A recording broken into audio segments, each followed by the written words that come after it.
31 तारीख का जो हमारा प्रोग्राम है कोमुलम में, मैं सबको निमंत्रण करना चाहता हूँ। I want to invite all of you. आप लोग आइए और देखिए हमारा प्रोग्राम 31 तारीख को कैसे होता है। 2-3 चीज़ और बात था, स्मॉल इश्यूज है। किसी ने क्वेश्चन पूछा है पार्टी सिंबल TSP तिपरा। मेरे साथ TSP के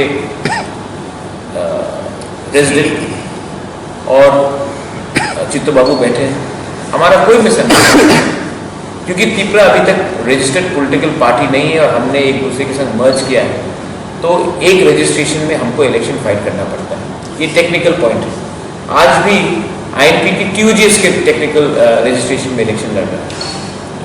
तो ये बात कहना कि क्या है ये पार्टी, सब जानते हैं, पब्लिक इतना बेवकूफ नहीं है। तो ये जो लोग कर रहे हैं, ये कन्फ्यूजन का एक उनका टैक्टिक है, क्योंकि वो लोग आज इलेक्शन अपने दम में तो जीत नहीं सकते, तो कंफ्यूज करके 1-2% को इधर उधर करने की कोशिश करते हैं।